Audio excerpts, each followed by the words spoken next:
Welcome, everyone. Happy Easter. It's glad to have you here with us today. Thank you for joining us today. And thank you for those who are joining us online as well. It is such a big deal, Easter is. Easter's a big deal. The resurrection of Jesus is the bedrock of our foundation upon which we put our faith. We build our faith on this bedrock. It's more than a good story. It's more than just a happy ending. It is a powerful, verifiable event that altered the course of human history. It's verifiable, and if it's verifiable, then why isn't it universally believed? It's known, it's very popular, but is it universally believed? No, right? How do you know something is true? What is the belief test that you implement in your own life when you have to figure out, is this believable? Is this true? Because in many ways, the resurrection of Jesus is unbelievable. It was to the followers of Jesus, so it is reasonable that for many today, it would be unreasonable as well. We see a lot of the followers of Jesus who were distraught by what happened by the crucifixion, that were perplexed by the resurrection. They didn't really come to fully believe until later after he revealed himself. It was unbelievable at that time. So it's reasonable that we would question that. And I think just like the followers of Jesus, we can fall into a trap. We can fall into a trap if we're not careful. And that is a trap that's called half belief or partial belief. A half belief trap. Because Jesus' purpose on this planet was for us to believe in him. To believe that he is the Son of God, that he and the Father are one. To believe that God sent him into the world to save the world. That we would believe. So to illustrate this, I want to look at 6 different types of people today. And you may relate to one or more of these types of people. And 6 types of people that perhaps we can relate to that fall into the trap of half belief. And we're going to walk through a few different chapters throughout the gospel story. And we want to understand kind of what Jesus was up to. How he was really trying to reveal why he was who he said he was. And the first person is this. Maybe you can relate. It's the unconvinced yet hopeful person. The unconvinced yet hopeful. So there's a not-so-famous story in Mark chapter 9, which is where we're going to turn to for a little bit today, that includes a very, very famous quote. In fact, if you are new to church, if you're new to even exploring Christianity, you may have heard this quote. It's very popular. It's very well known. But the story, even among those who kind of understand the Bible, is not as well known. So in Mark chapter 9, religious leaders are arguing with Jesus' disciples. We're not really sure exactly what they're arguing about, but Jesus comes over to find out what's going on. And it was a dad. There was a dad who brought his son. And his son was possessed by an evil spirit. He was throwing him into convulsions and seizures, and would throw him into fits of rage. He would cause him to foam at the mouth. And Jesus asked the dad, "How long has this been going on?" The dad said, since he's very little. And the dad then says to Jesus, "Can you have mercy on us? Have mercy on us and help us if you can." Have mercy on us and help. He's kind of unconvinced, but he's kind of hopeful. Help us. Have mercy on us, Jesus, if you can. And then Mark chapter 9, verse 23, we see Jesus' response to this. He says, "What do you mean, if I can?" Anything is possible if a person believes.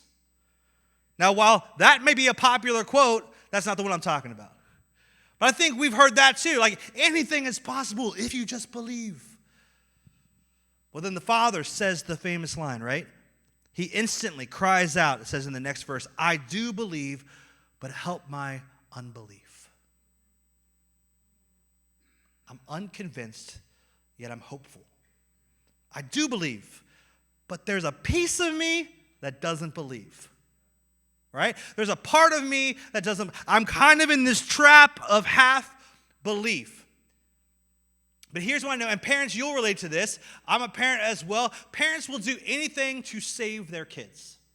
They'll do anything to save their kids. And this dad is bringing his kid to Jesus. He's like, "I have no other choice. I have no other options. We've been dealing with this for a very long time. Maybe, just maybe, Jesus can help us. Maybe. I kind of believe, but I kind of think it's not possible, but I hope, but I'm unconvinced. Jesus' goal here was to help this dad and those who were around to be firm in their belief. And maybe that's you. Maybe you're here today. Maybe you're watching online. You're unconvinced, yet you're hopeful. I believe, kind of. But God help my unbelief. Easter and the Easter story is God doing what it took to save his kids. You were made in the image of God. And for us to be saved, he had to send his son to die in our place. And the resurrection is the power of God on display to say, you know what, you can believe. You may have been unconvinced yet hopeful, but there is reason to believe. And for us who halfway believe, we can come to him unconvinced yet hopeful, knowing that maybe there's a chance that all of this is true. That maybe there's a chance that all of this is believable. That maybe I can fully believe. This person is so similar to the next person we're going to look at. The unconvinced yet hopeful is similar to the curious bystander. In John chapter 9, we see this story about the curious bystander. This is where Jesus, in the next couple chapters, he's really trying to make it clear to those who are listening to him who he is. He's really trying to just put it out there so that they will know and that they can believe. This is where he tries to help them believe that I am who I claim to be. And so Jesus and his disciples are walking along a path, and there's a man that is kind of along the path. He's there all the time. In fact, the text tells us later that he's there every day, and he's begging. He's been blind since birth. And Jesus and his disciples are walking by. They notice the man who was born blind, and the disciples ask Jesus, why did this happen? Was it because of his sin, or was it because of his parents' sin? And Jesus responds like this in chapter 9, verse 3 of the book of John. It says, it was not because of his sins or his parents' sins. Jesus answers, this happened so that the power of God could be seen in him. It wasn't his fault. It wasn't his parents' fault. It was for the purposes of the power of God to be seen in him. Now, just a quick synopsis of the story. Jesus heals him. Now his sight is restored. He was born blind. Now he can see. People recognize him as the blind man who sat by the side of the road and begged every single day. They take him to the Pharisees, and the Pharisees try to tell him that Jesus is not from God. In fact, that he's a sinner. They ask him what he thought, and he says, I don't know who this guy is. Maybe he's a prophet. Maybe he's a prophet. And then verse 18 of chapter 9, it says that the Pharisees, or the Jewish leaders, should say, still refused to believe that he had been blind and could now see, so they called in his parents. They refused to believe. Don't you know, we have a choice in the matter of whether or not we can believe or not, right? They refused to believe, so they called in his parents. Now, this guy was grown up, so the parents were afraid of the Jewish leaders, and they said, you know what? He's a grown man. Ask him. We don't know. We don't want to get in trouble.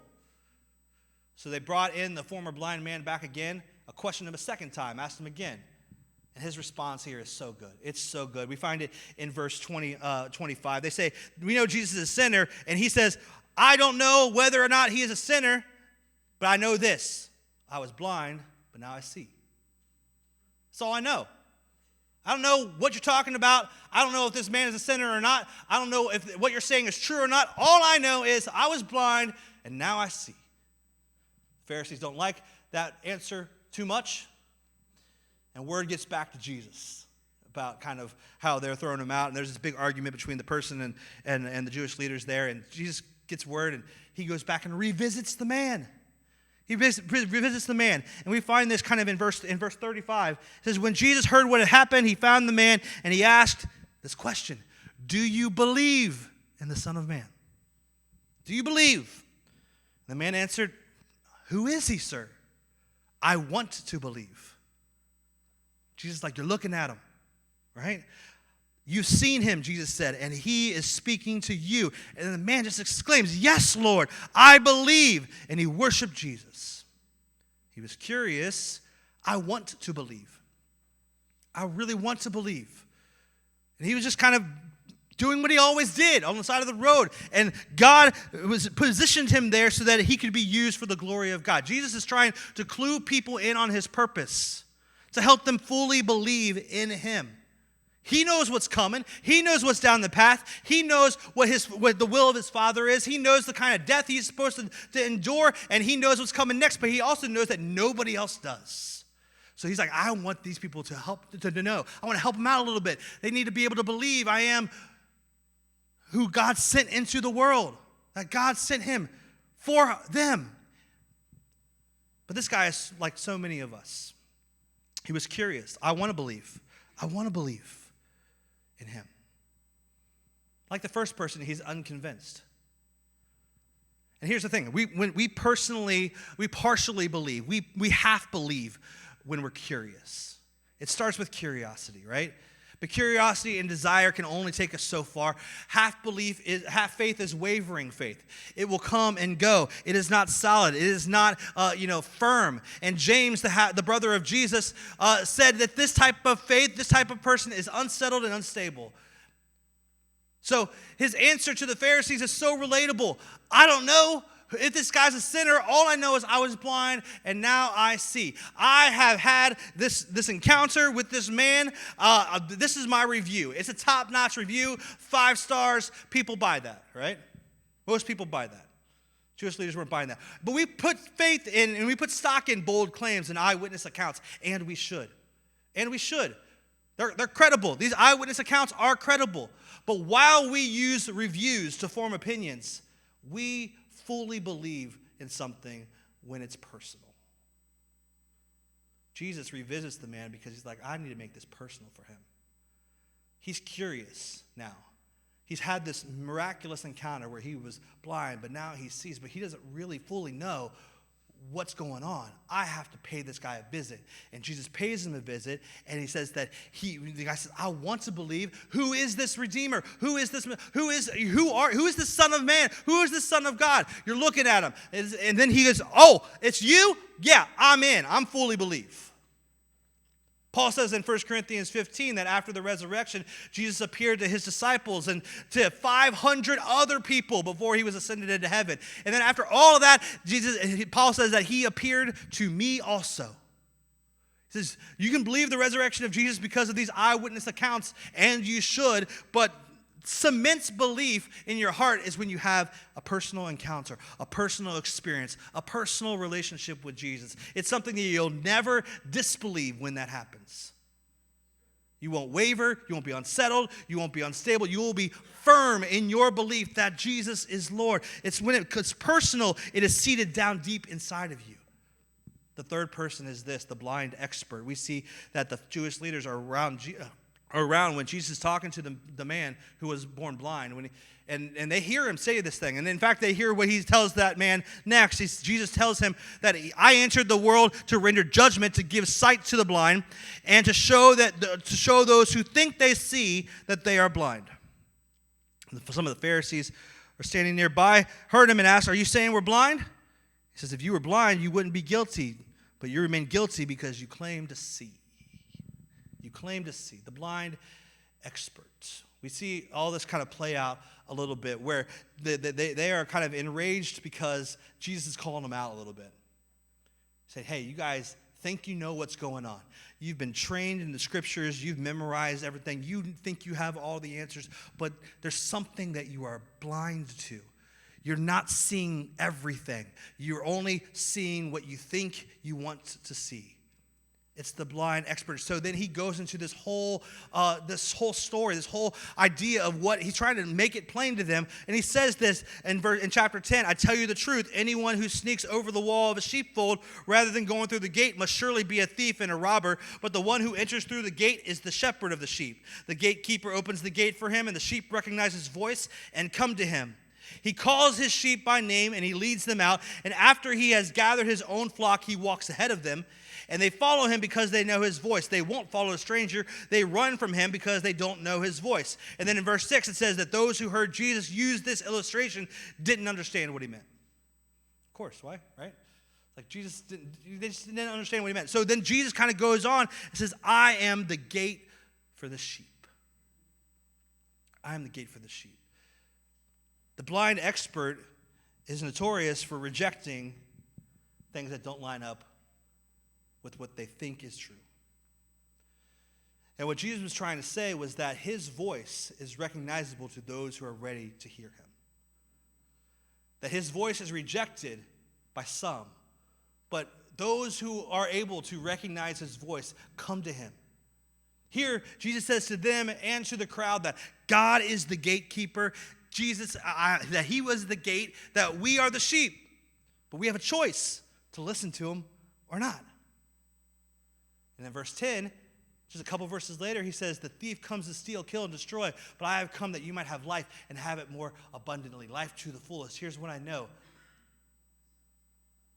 We have a choice.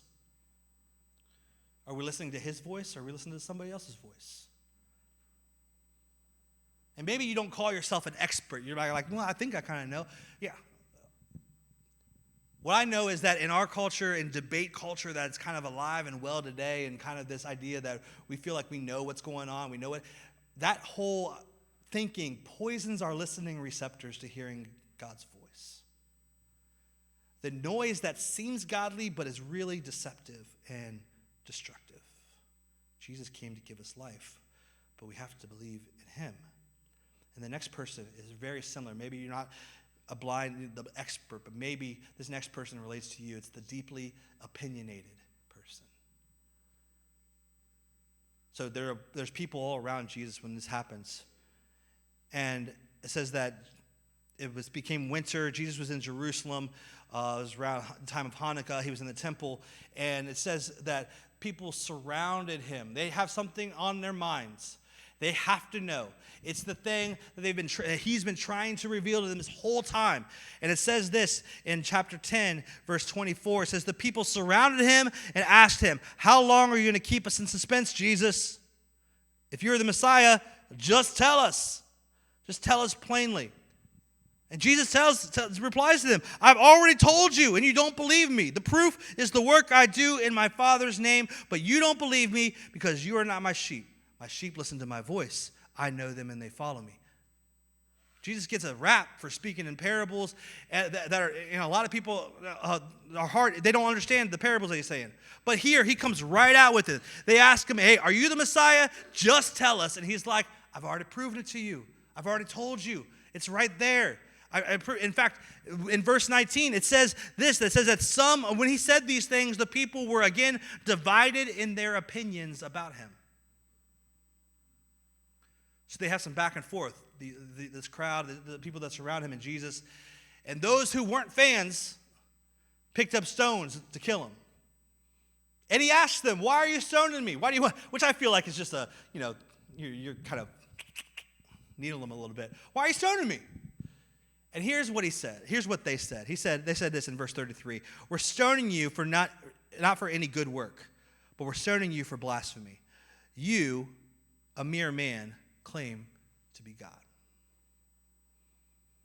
This whole time, Jesus' message is divisive. He's trying. He knows it's divisive. He knows not everybody's going to respond to it. He knows there's some people that are going to reject it, and some people are going to accept it. He knows some people will believe, and some won't. But he came to bring us true life. But some people just wanted their version of life, of that life. They couldn't get past their manufactured version of who God was and how he would redeem them. And the same is true today. Same thing happens today. Instead of seeking God, sometimes we get caught up in trusting man-made arguments and dreams. And Paul warns us against this. He says that the gospel is a stumbling block to some and it's illogical to others. He says it in 1 Corinthians. He says, we preach Christ to the Jews, they're offended, and to the Gentiles, it's all nonsense. It's divisive. People are divided in their opinions about him, and we can be deeply opinionated people. But Jesus' mission is for you to believe in God and in him. But in order to fully believe, we have to do something. We have to be willing to honestly take an inventory of our beliefs. And to fully believe in him, we also have to be willing to let go of our entrenched beliefs that don't fully honor or align with God. Deeply opinionated person that is misaligned is just as difficult today as it was in Jesus' day. And it's because we think that our opinions are right. But to fully believe in Jesus is to know that our security is in him, not in the immovable opinions that we think should be. I knew that was going to be a crowd pleaser today. That was good. That's good. The next person that I want to look at is the distraught supporter. The distraught supporter. Jesus gets away, spoiler alert, from those who are trying to stone him. He gets away, and he hears news that his really good, close friend Lazarus is very, very sick. And Jesus does something interesting. This is at the very beginning of John chapter 11. It says, when Jesus heard about it, he said, Lazarus' sickness will not end in death. No, it happened for the glory of God, so that the Son of God will receive glory from this. So although Jesus loved Martha, Mary, and Lazarus, he stayed there where he was for the next 2 days. Jesus hears this news and he decides to wait. It's like it's going to be okay. There's a purpose for this, Jesus says. The purpose is so that the Son of God will receive glory from this. It won't end in death. There's a purpose to this. And we don't like to hear this, but sometimes God has a bigger plan. Sometimes what you're going through, there's something great. There's a purpose greater than that. But those who are really close have a hard time seeing it that way. And that makes sense. Martha and Mary are distraught because they just lost their brother. They can't see it that way. It's not great for them to be told, hey, it's going to be okay. Like they're not feeling it. And so Jesus does go there. He waits a couple days, then he goes there, and Martha's got something to get off her chest at Jesus. And then we find this a few verses later. Martha goes to Jesus when he gets there and says, Lord, if only you had been here, my brother would not have died. But even now, I know that God will give you whatever you ask. And Jesus told her, your brother will rise again. And Martha's still not getting it. She's like, yeah, he'll rise when everyone else rises on the last day.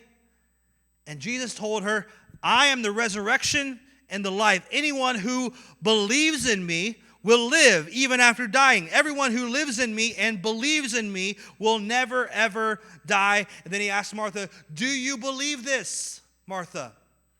Do you believe it? Martha says, yeah, I believe it. I've always believed that you're the Messiah, the Son of God, the one who has come into the world from God. Then she returned to Mary. She returns. She has this amazing encounter with Jesus, where Jesus reassures her that everything is going to be okay. I think that, like, sometimes we say that and we don't really know, but I think, like, if Jesus told me everything was going to be okay, I'd be like, okay. Jesus reassures her everything is going to be okay, and he reassures her who he is. She just has to believe. I'm the resurrection and the life. Everyone who believes in me will live even after they die. They'll never, ever die. And so, do you believe this, Martha? Yeah, I believe.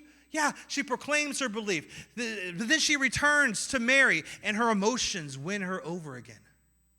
She returns to Mary.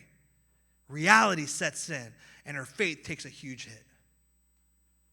We can have great experiences with God. We can have great services. We can have great personal encounters with God.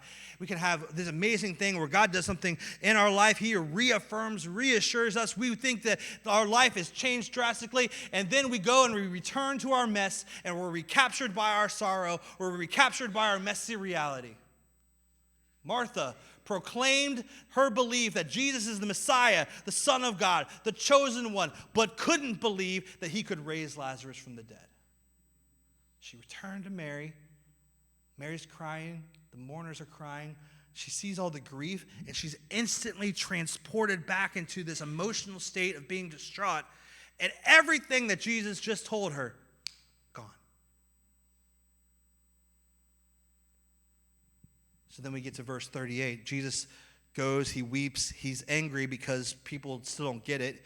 And it's in verse 38, it says, he's still angry. He arrives at the tomb in a cave with a stone rolled across its entrance.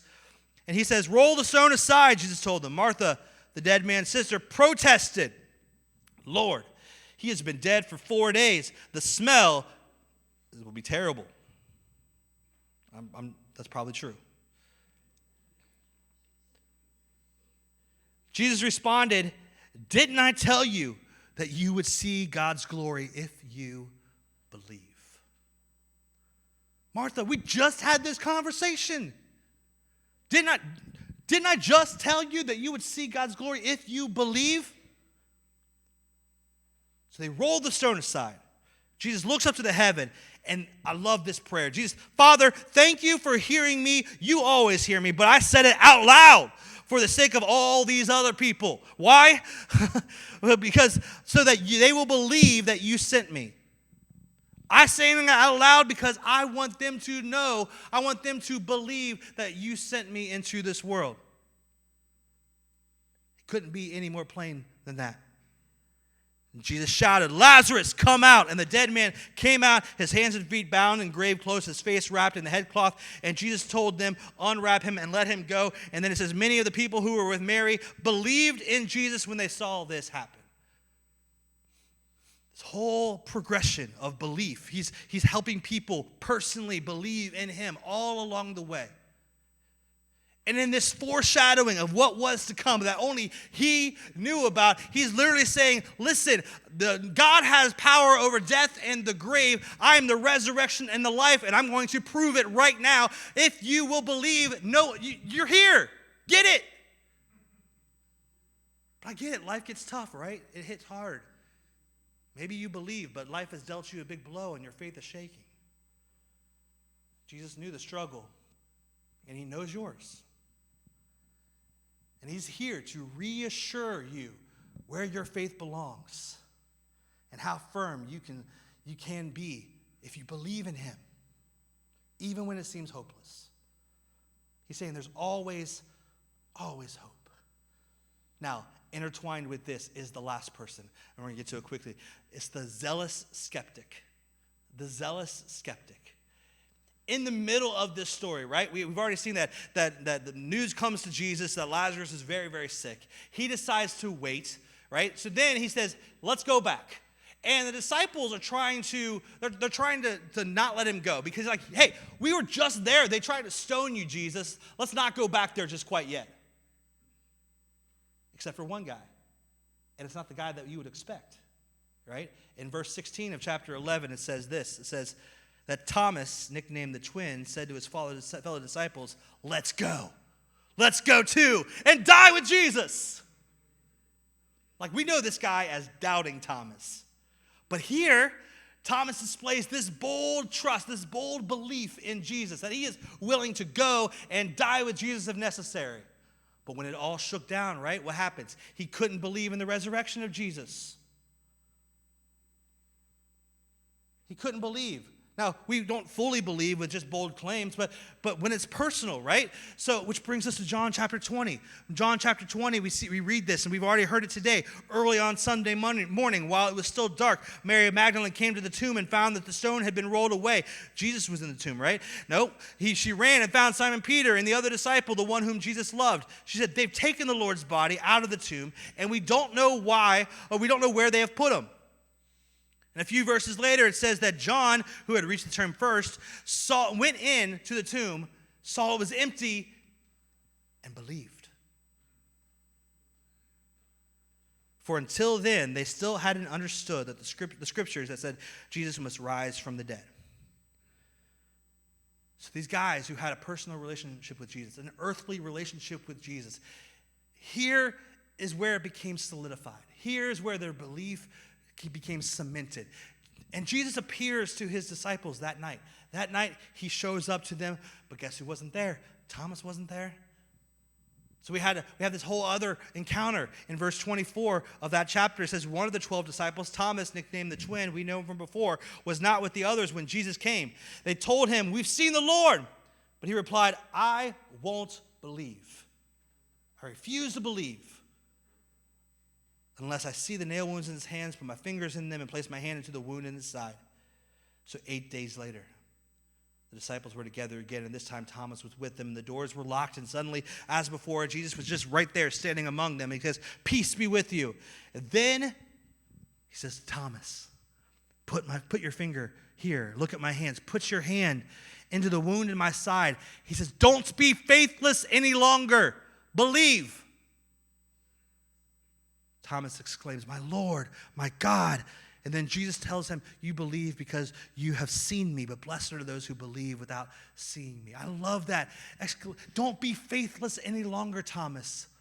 Believe. Don't be in this trap of half belief, of partial belief any longer. Believe. It's personal now, Thomas. You can have it. Believe.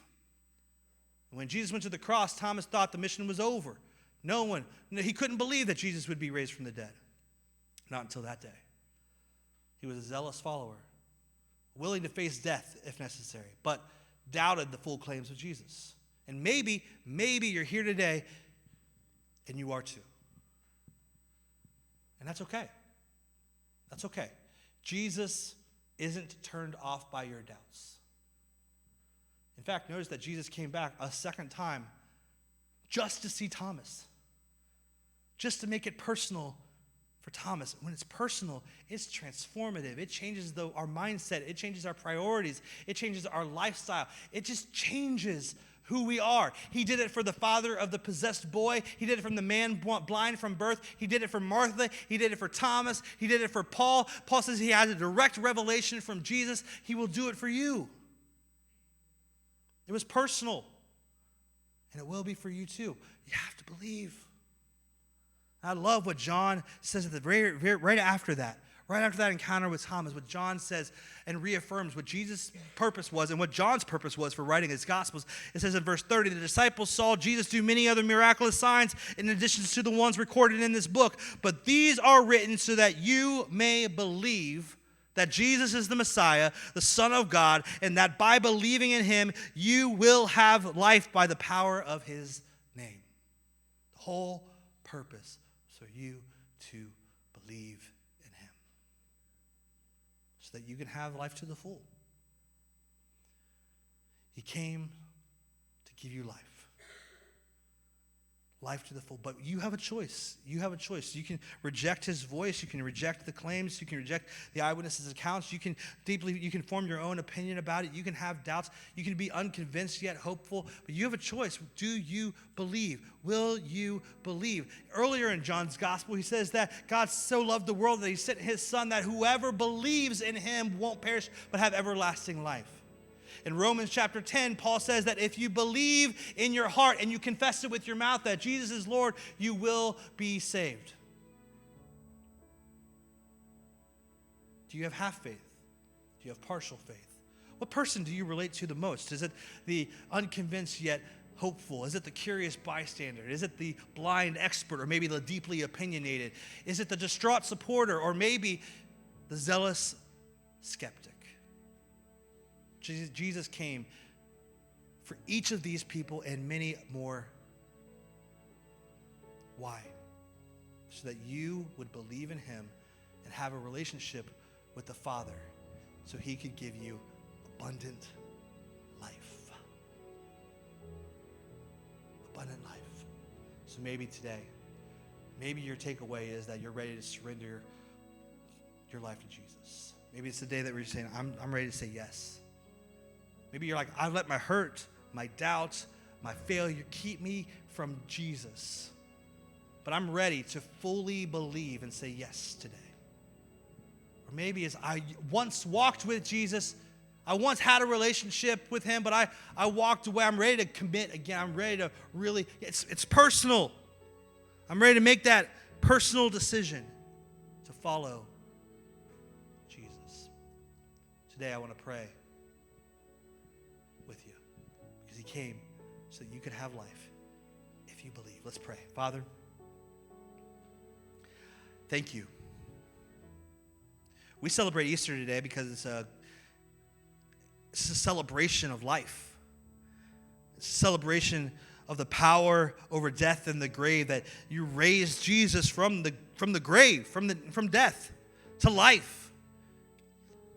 We saw what happened with Lazarus, that Jesus foreshadowed this, that he is from you, that if we just believe in him, that we can have relationship with you, that you sent him into the world to pay the price for our sins so that we could have access and a right relationship with you. So today, if anybody is wanting to make that decision, I just pray that you pray this prayer today. God, I want to begin a relationship with you. Today, I want to fully believe in you.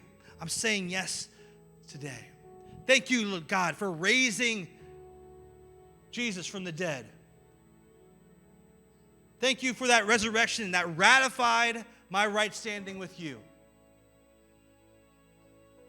I believe in my heart that Jesus is Lord and Savior. God, help me, lead me, guide me into the purposes you have for me.